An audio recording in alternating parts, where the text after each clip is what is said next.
TV news ముందుగా headlines.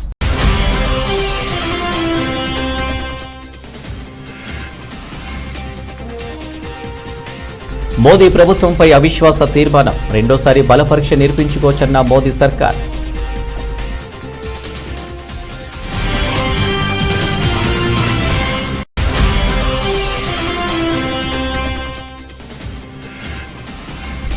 దేశ ప్రజలకు హామీ ఇస్తున్న ప్రపంచంలో మూడో ఆర్థిక శక్తిగా భారత్ అవతరిస్తుంది. ఐఈసీ కాంప్లెక్స్ ను జాతికి అంకితం చేస్తూ ప్రసంగించిన ప్రధాని మోదీ.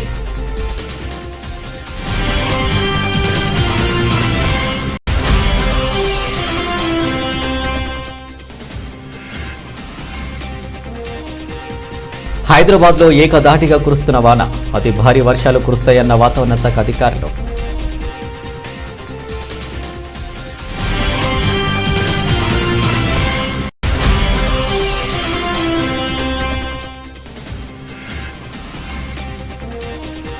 డేంజర్ జోన్లో కడెం ప్రాజెక్ట్, నిర్మల్ జిల్లాలోని కడెం ప్రాజెక్టుకు సామర్థ్యం మించి అతి భారీ వరద ఉధృతి.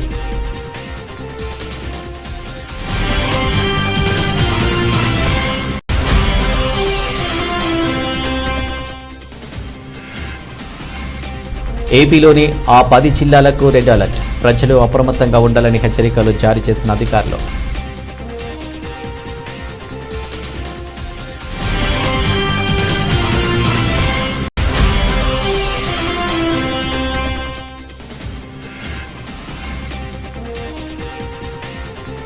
తొలి పోరుకు సిద్ధమైన భారత్, వెస్టిండీస్ జట్లు గట్టి పోటీ ఇవ్వనున్న వెస్టిండీస్.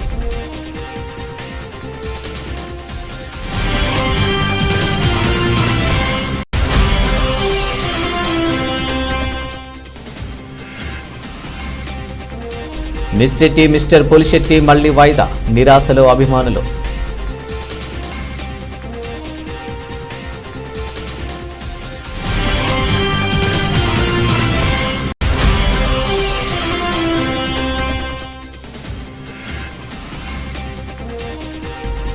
లాభాల్లో ప్రారంభమైన స్టాక్ మార్కెట్లు, ఫెడ్ కీలక ప్రకటన.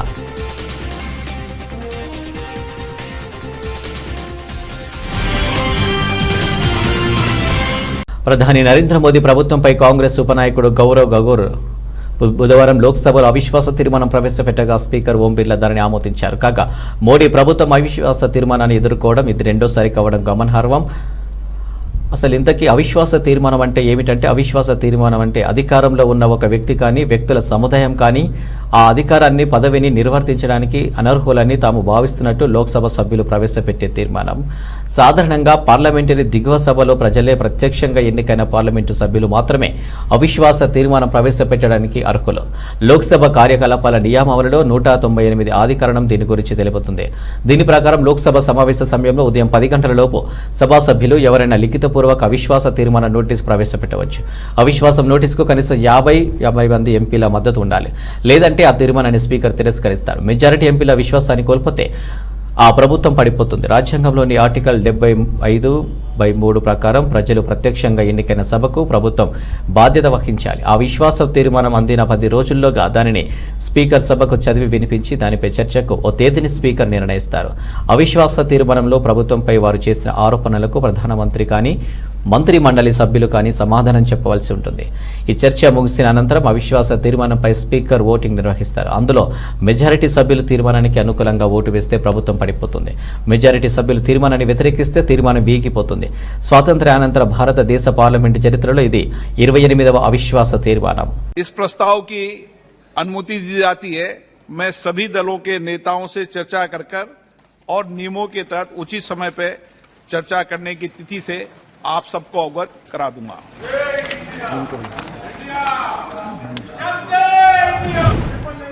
माननीय सदस्यगण, मुझे सदन को सूचित करना है कि मुझे श्री गौरव गोगोई से नियम 198 के अंतर्गत मंत्रिपरिषद में अविश्वास प्रस्ताव प्राप्त हुआ है.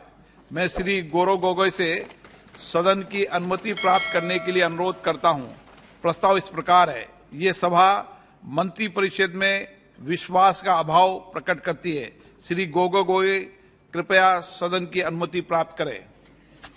अध्यक्ष महोदय, मैं निम्नलिखित प्रस्ताव के लिए सदन की अनुमति चाहता हूं.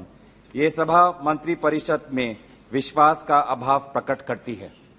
मैं उन सदस्यों से जो इस प्रस्ताव की अनुमति दिए जाने के पक्ष में ये अनुरोध करता हूं, वो अपने स्थान पर खड़े हो जाएं।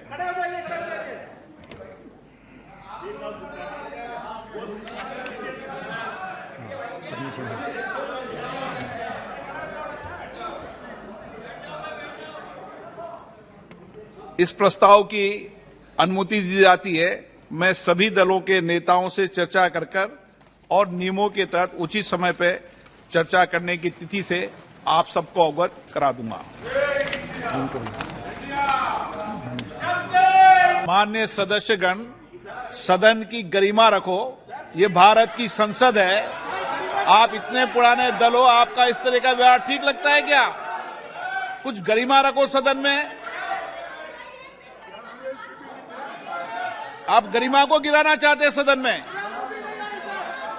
వచ్చే లోక్సభ ఎన్నికల తర్వాత రికార్డు స్థాయిలో మూడోసారి కూడా మన ప్రభుత్వం ఏర్పాటు కాబోతుందని ప్రధాని నరేంద్ర మోదీ అన్నారు.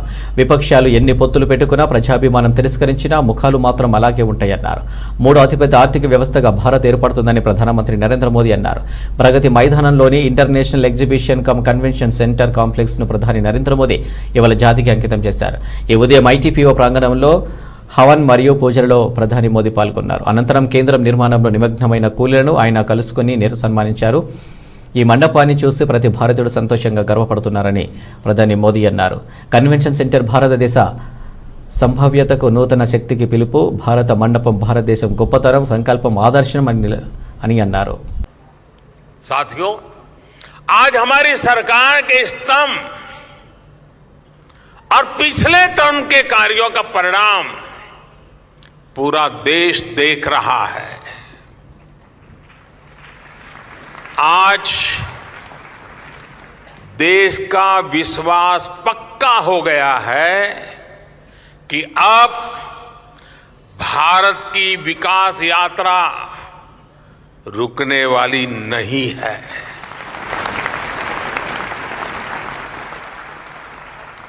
आप जानते हैं कि हमारे पहले टर्म की शुरुआत में भारत वर्ल्ड इकोनॉमी में 10वें नंबर पे था।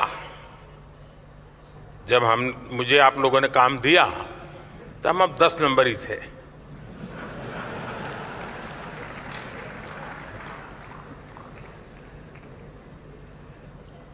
दूसरे टर्म में आज भारत दुनिया की 5वीं सबसे बड़ी इकोनॉमी है।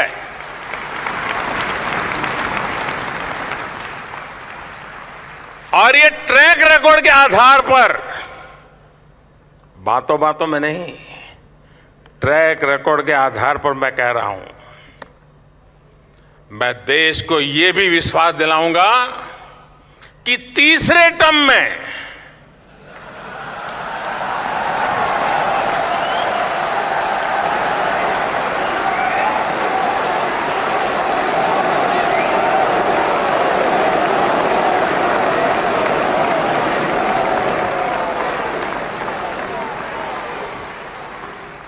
तीसरे टर्म में दुनिया की पहली 3 इकोनॉमीज में డేంజర్ జోన్లో కడెం ప్రాజెక్టు ఉంది. నిర్మల్ జిల్లాలోని కడెం ప్రాజెక్టుకు సామర్థ్యం మించి అది భారీ వరద ఉధృతి వస్తుండటంతో పరివాహక ప్రాంత వాసులను సురక్షిత ప్రాంతాలకు తరలిస్తున్నారు. కడెం ప్రాజెక్టు ఇన్ఫ్లో సామర్థ్యం 3.50 లక్షల క్యూసెక్కులు కాగా 6.04 లక్షల క్యూసెక్కుల వరద ప్రవాహం కడెం ప్రాజెక్టులోకి వస్తుంది.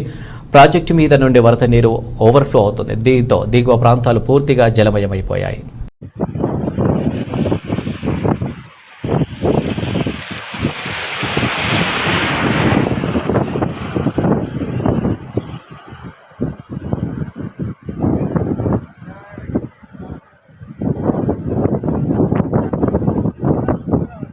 ఆంధ్రప్రదేశ్ వ్యాప్తంగా భారీ వర్షాలు కురుస్తున్నాయి. పలు జిల్లాల్లో వానలు తెంచుకొడుతున్నాయి. ఎడతెరిపి లేకుండా కురుస్తున్న వర్షాలతో జనజీవనం స్తంభించింది. లోతట్టు ప్రాంతాలు జలమయమయ్యాయి. వాగులు, వంకలు, నదులు ఉధృతంగా ప్రవహిస్తున్నాయి. పలు ప్రాంతాల్లో రాకపోకలు నిలిచిపోయాయి. ఇది చాలదన్నట్టు ఏపీకి మరోసారి భారీ వర్ష సూచన చేసింది వాతావరణ శాఖ. రాష్ట్రంలో కుండపోత వానలు పడతాయంది. రాష్ట్రంలోని 10 జిల్లాలకు వాతావరణ శాఖ రెడ్ అలర్ట్ జారీ చేసింది. అల్లూరి, కాకినాడ, తూర్పు గోదావరి, కోనసీమ, ఏలూరు, పశ్చిమ గోదావరితో పాటు ఎన్టీఆర్, కృష్ణా, పల్నాడు, గుంటూరు జిల్లాలకు రెడ్ అలర్ట్ ఇచ్చారు. మరో 9 జిల్లాలకు ఆరెంజ్ అలర్ట్ జారీ చేసింది వాతావరణ శాఖ. శ్రీకాకుళం, పార్వతీపురం, మన్యం, విజయనగరం, విశాఖ, అనకాపల్లి, బాపట్ల, ప్రకాశం, కర్నూలు, నంద్యాల జిల్లాలకు ఆరెంజ్ అలర్ట్ జారీ చేసింది. ఈ జిల్లాలో భారీ నుంచి అతి భారీ వర్షాలు కురనున్నాయని వాతావరణ కేంద్రం తెలిపింది. ప్రజలు అప్రమత్తంగా ఉండాలని హెచ్చరించింది. అటు బంగాళాఖాతంలో తీవ్ర అల్పపీడనం కొనసాగుతోంది. వాయువ్య దిశగా పయనిస్తూ ఉత్తరాంధ్ర, దక్షిణ ఒడిశా వైపుగా తీవ్ర అల్పపీడనం పయనిస్తుంది. తీరం వెంబడి గంటకు 45 నుంచి 55 కిలోమీటర్ల వేగంతో బలమైన ఈదురుగాలులు వీస్తున్నాయి. 7.6 కిలోమీటర్ల ఎత్తు వరకు ఉపరితల ఆవర్తనం కొనసాగుతోంది.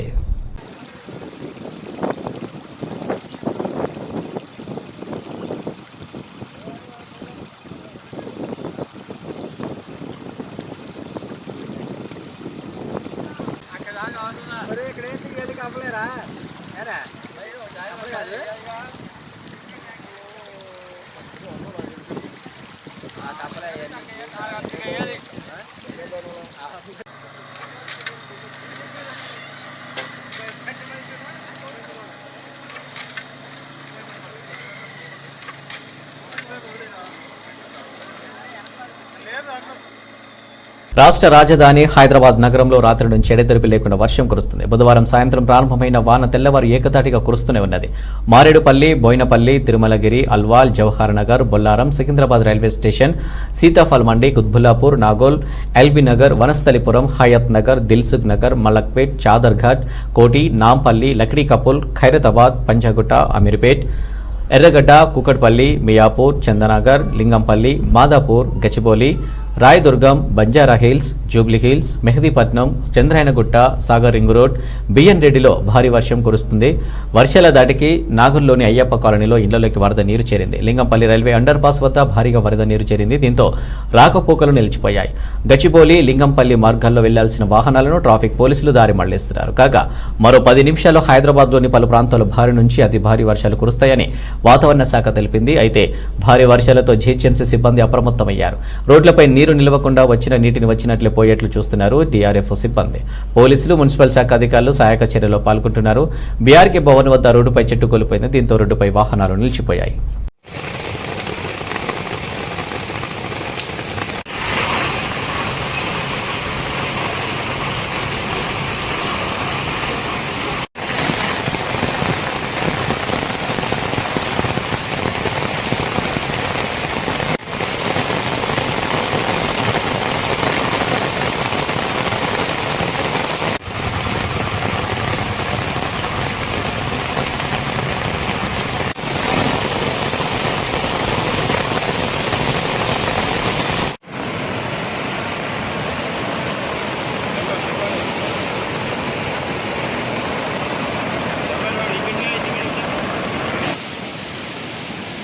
కుత్బుల్లాపూర్ నియోజకవర్గం 125 డివిజన్లో భారీ వర్షాల కారణంగా పలు వార్తాపత్రికలు కథనాలు రాగా సూరారం ట్రాఫిక్ పోలీస్ స్టేషన్ పరిధిలో విధులు నిర్వహిస్తున్న నల్గొండ జిల్లాకు చెందిన కట్టపైన శివకుమార్ తక్షణమే అక్కడికి వెళ్లి అక్కడ ఉన్న కాలనీవాసులకు ఏ ఇబ్బంది కలగకుండా తన వంతు ప్రయత్నం చేశారు. అందుకు అక్కడ ఉన్న స్థానికులు అభినందించడం జరిగింది.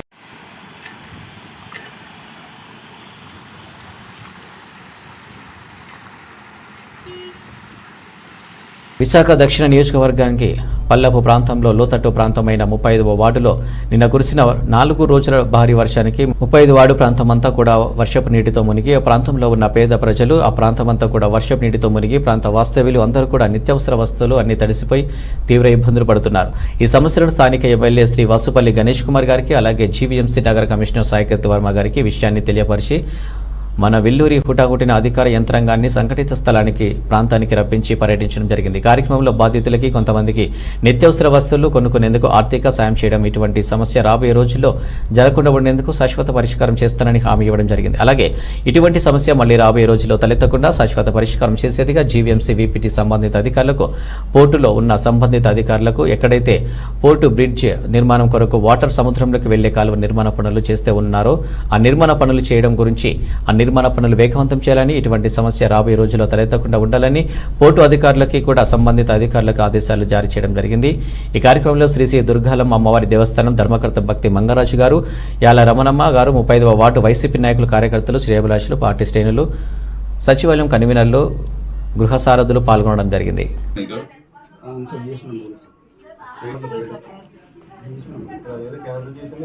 ట్యాగింగ్ అయిపోయావు, జియో ట్యాగింగ్ ట్యాగింగ్ కాదు, ట్యాగింగ్ అయిపోతే ఇంకేం లేదు.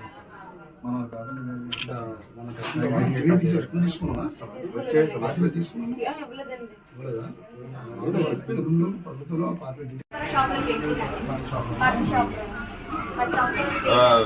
సంచమాల మండలం పేరు సోముల రామిరెడ్డిపల్లి గ్రామాల్లో గడప గడపకు మన ప్రభుత్వం కార్యక్రమం నిర్వహించిన ఎమ్మెల్యే కాటసాని రామిరెడ్డి గడప గడపకు మన ప్రభుత్వం కార్యక్రమం నిర్విఘ్నంగా సాగుతుంది. జోరువలను సైతం లెక్క చేయకుండా కాటసాని రామిరెడ్డి ప్రతి గడపకు వెళ్లి ప్రభుత్వం చేసిన సంక్షేమ పథకాలను అభివృద్ధిని వివరిస్తూ ప్రజల ఆశీస్సులను పొందుతున్నారు. సీఎం వైఎస్ జగన్మోహన్ రెడ్డికి మద్దతు కూడగడుతున్నారు. గడప గడపకు మన ప్రభుత్వం కార్యక్రమంలో జోరువారను సైతం లెక్క చేయకుండా విరామం లేకుండా పర్యటిస్తూ గడప గడపకు వెళ్లి ప్రజలను కలుసుకుని వారికి ప్రభుత్వం చేసిన సహాయాన్ని వివరిస్తూ వారికి ఏమైనా సమస్యలు ఉంటే వాటిని తెలుసుకుని పరిష్కరించేందుకు చర్యలు తీసుకుంటా సీఎం వైఎస్ జగన్మోహన్ రెడ్డిని మరోసారి ముఖ్యమంత్రిగా ఆశీర్వదించాలని కోరుతూ గడప గడపకు కార్యక్రమం నిరంతరంగా కొనసాగించారు. జోరు వానలో సైతం ఆగకుండా వెంట నాయకులు, అధికారులు, సచివాలయం సిబ్బంది, వాలంటీర్లు, స్థానిక ప్రజలు పాల్గొన్నారు.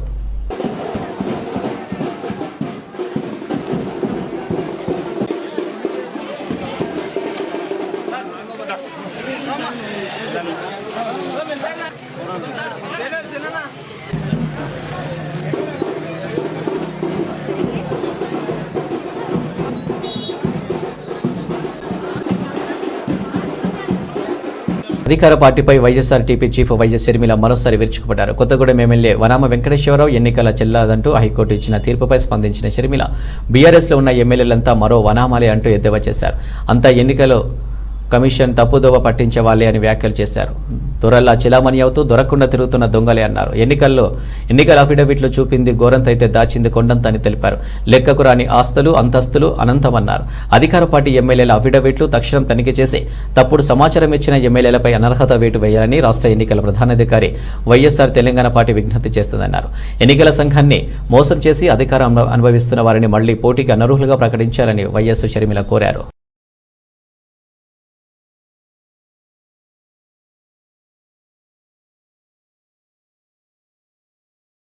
హాజ్ యాత్రికులకు సీఎం జగన్ అందించిన ప్రోత్సాహం మరువలేనిదని వైసీపీ తూర్పు నియోజకవర్గ మహిళా నాయకులు షేక్ నూరి ఫాతిమా పేర్కొన్నారు. గుంటూరు నగరం జిల్లా నుంచి హాజ్ కమిటీ ద్వారా హాజ్ యాత్రకు వెళ్లి తిరిగి ఈరోజు సాయంత్రం విజయవాడ అంతర్జాతీయ విమానాశ్రయంకు వచ్చారు. వీరిని ఆంధ్రప్రదేశ్ హజ్ కమిటీ చైర్మన్ బద్వేల్ గౌసల్ అజంతో కలిసి స్వాగతం పలికారు. ఈ సందర్భంగా నూరి ఫాతిమా మాట్లాడుతూ హజ్ యాత్రలో మన రాష్ట్ర ప్రజలకు రాష్ట్ర ప్రభుత్వం ఆధ్వర్యంలో మంచి సేవలను అందించడం జరిగిందన్నారు. హజ్ యాత్రికులకు టికెట్ వ్యత్యాసాన్ని సీఎం జగన్ పెద్ద మనసుతో భర్తీ చేశారని, చరిత్రలో ఇటువంటి మనసున్న సీఎం లేరని ఉండారని వెల్లడించారు. ఈ కార్యక్రమంలో గుంటూరు జిల్లా వక్ఫ్ కమిటీ మెంబర్ సయ్యద్ సుబానీ, హజ్ కోఆర్డినేటర్ మహమ్మద్ హిదయత్ తదితర ప్రముఖులు పాల్గొన్నారు.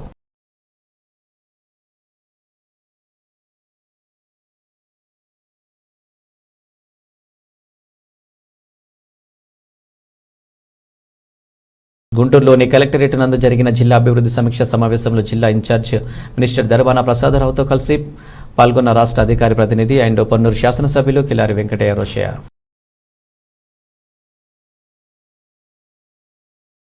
అమలు చేస్తున్న నూతన విద్యా విధానం నైపుణ్యాలతో కూడిన యువతను తీర్చిదిద్దింది, సమాజానికి అందించడానికి ఉపయోగంగా నిలుస్తుందని కేంద్ర గిరిజన విశ్వవిద్యాలయం ఉపకులపతి ఆచార్య టీవీ కట్టిమని అన్నారు.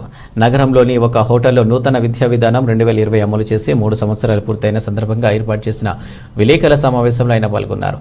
ఈ సందర్భంగా ఆచార్య కట్టమని మాట్లాడుతూ విద్యార్థికి ప్రాధాన్యత ఇస్తూ విద్యార్థి సామర్థ్యాలు, ఆసక్తులకు అనుగుణంగా కోర్సులను ఎంపిక చేసుకునే స్వేచ్ఛ నూతన విద్యా విధానంలో ఉంటుందని చెప్పారు. విద్యార్థులు తనకు ఇచ్చిన కోర్సులను ఎంపిక చేసుకుని సంబంధిత శాస్త్ర అంశాలలో నిపుణులుగా మారడానికి అవకాశం ఉందన్నారు. రానున్న 2 దశాబ్దాల కాలంలో యువతను నైపుణ్యాలతో సుసంపన్నం చేసే శక్తి నూతన విద్యా విధానం కలిగి ఉందని చెప్పారు. నైపుణ్యాలు కలిగిన యువతను సిద్ధం చేయడంలో చైనాను భారత్ అధిగమిస్తుందని చెప్పారు. గత 3 సంవత్సరాలుగా నూతన విద్యా విధానం అమలు చేయడం వలన విద్యాభ్యాసానికి ఉపాధి కల్పనకు మధ్య ఉన్న వ్యత్యాసాన్ని రూపుమాపడానికి అవకాశాలు ఏర్పడాయని వివరించారు. విద్యా వ్యవస్థని పరిశ్రమలకు అనుసంధానం చేస్తూ తదనుగుణంగా యువతను సిద్ధం చేసే అవకాశం ఏర్పడిందన్నారు. Vice Chancellors have gathered here, directors have gathered here to talk about the course of NEP, the system of NEP, how NEP is going to make a big change in the Indian society, how our students will get employment, self-employment or any type of employment. It's only possible to change our syllabus. By changing syllabus, by changing the mindset of teachers as well as our parents and the society, we are going to make a big change. At the same time, we teachers, we vice chancellors and academicians, Andhra రాష్ట్రానికి విభజన హామీలు అమలు చేయడంలో కేంద్ర BJP ప్రభుత్వం చిత్తశుద్ధికి లేదు. రాష్ట్రానికి విశాఖకు తీవ్ర ద్రోహం చేస్తున్న పోరాడి సాధించుకుందామన్న పట్టుదల రాష్ట్ర వైసీపీ, టీడీపీ పార్టీల ప్రజాప్రతినిధులకు లేకపోవడం దురదృష్టకరమని, ఆంధ్ర రాష్ట్ర ప్రజలపై కక్షపూరితంగా వ్యవహరిస్తున్న బీజేపీని ప్రతిఘటించకపోవడాన్ని సిపిఎం రాష్ట్ర కార్యదర్శి వర్గ సభ్యులు కె లోకనాథం తీవ్రంగా ఖండించారు. విశాఖపట్నానికి బీజేపీ తీవ్ర ద్రోహం చేస్తూ ఉంది. మొన్న జరిగిన పార్లమెంటుకు సంబంధించిన దాంట్లో అటు తెలంగాణ, ఉత్తరాంధ్ర ప్రజానీకానికి సంబంధించిన పార్లమెంట్ సభ్యులు ఎవరైతే ఉన్నారో వాళ్ళు ప్రశ్నలు వేశారు.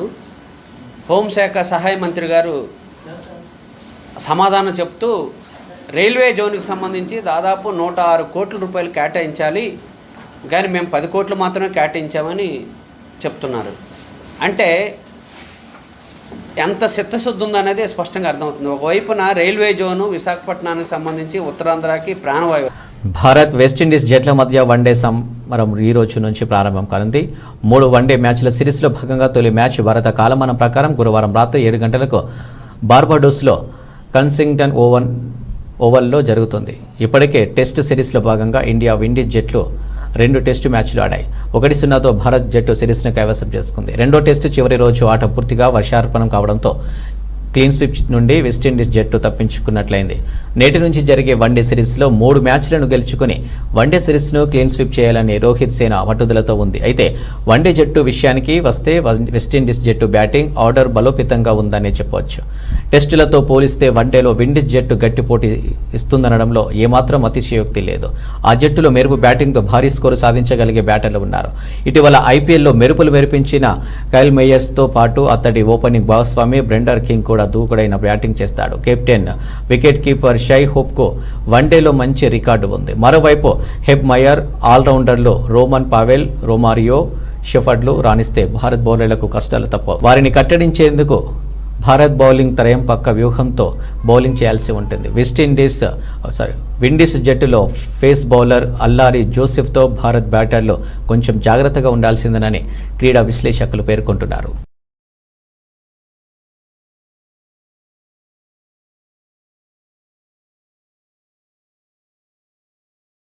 అనుష్క టైం బాలేనట్టుంది. అసలే గ్యాప్ వచ్చేసింది.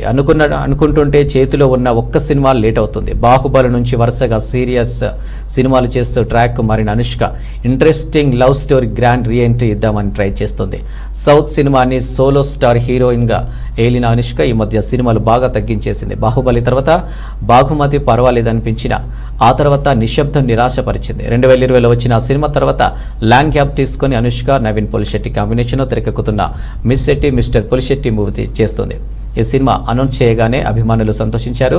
ఇక గ్లిమ్స్ సాంగ్స్ రిలీజ్ చేసి సినిమాపై అంచనాలు పెంచారు. ఇప్పటికే miss Shetty mister Polishetty cinema పలుమార్లు వాయిదా పడింది. ఇప్పుడు మరోసారి పోస్ట్ పోన్ అవుతుంది. ఆగస్టు 4న రిలీజ్ డేట్ అనౌన్స్ చేసిన ఈ లవ్ కామెడీ ఎంటర్టైనర్ అనౌన్స్ చేసిన డేట్కి రాదని తెలుస్తుంది. ఎప్పుడో 2 ఏళ్ల క్రితం స్టార్ట్ అయిన ఈ సినిమా కంప్లీట్ అవ్వడానికి ఇంకా ఆపసోపాలు పడుతూనే ఉంది. అందుకే సినిమా మరోసారి పోస్ట్ పోన్ అయినట్టు టాక్. లాస్ట్ మంత్ వరకు పాటలు హడావిడి జరిగినా మళ్ళీ సినిమా నుంచి ఎలాంటి అప్డేట్స్ రాకపోవడంతో సినిమా పోస్ట్ పోన్ అయినట్టే అంటున్నారు టాలీవుడ్ జనాలు.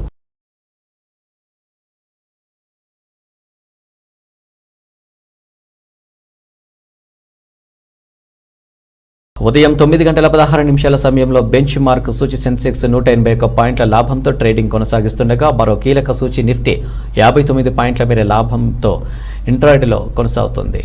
ఇదే క్రమంలో నిఫ్టీ బ్యాంక్ సూచి 161 పాయింట్లు, నిఫ్టీ మిడ్ క్యాప్ సూచి 83 పాయింట్లు లాభపడి ముందుకు సాగుతున్నాయి.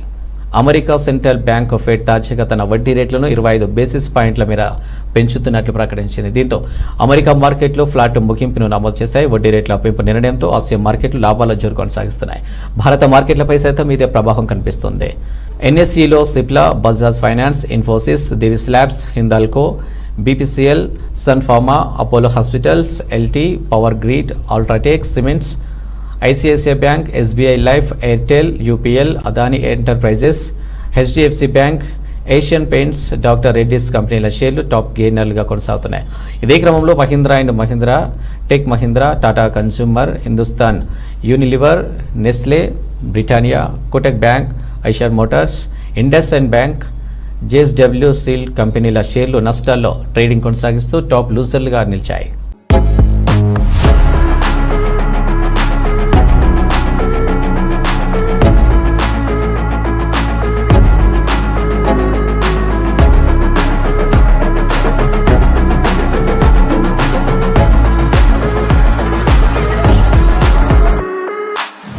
బులెటిన్ ముగించే ముందు హెడ్లైన్స్ మరోసారి.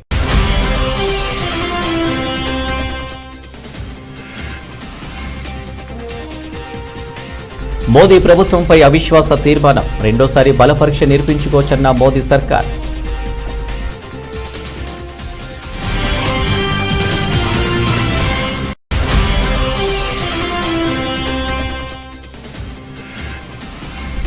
దేశ ప్రజలకు హామీ ఇస్తున్న ప్రపంచంలో మూడో ఆర్థిక శక్తిగా భారత్ అవతరిస్తుంది. ఐఈసీ కాంప్లెక్స్ ను జాతికి అంకితం చేస్తూ ప్రసంగించిన ప్రధాని మోదీ.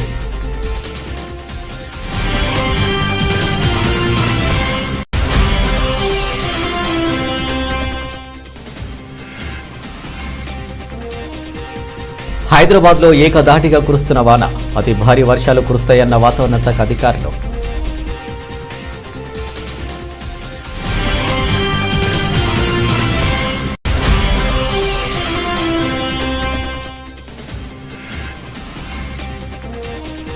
డేంజర్ జోన్లో కడెం ప్రాజెక్ట్, నిర్మల్ జిల్లాలోని కడెం ప్రాజెక్టుకు సామర్థ్యం మించి అతి భారీ వరద ఉధృతి.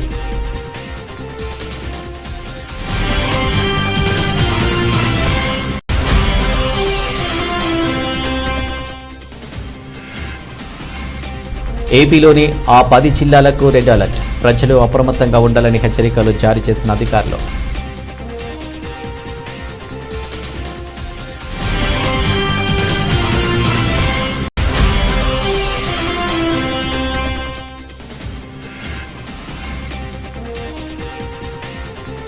తొలి పోరుకు సిద్ధమైన భారత్, వెస్టిండీస్ జట్లు గట్టి పోటీ ఇవ్వనున్న వెస్టిండీస్.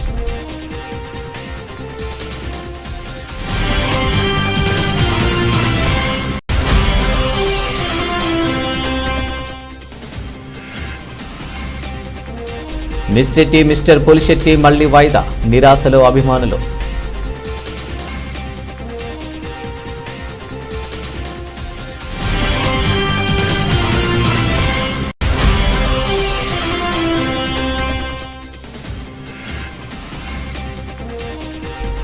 లాభాల్లో ప్రారంభమైన స్టాక్ మార్కెట్లు, ఫెడ్ కీలక ప్రకటన.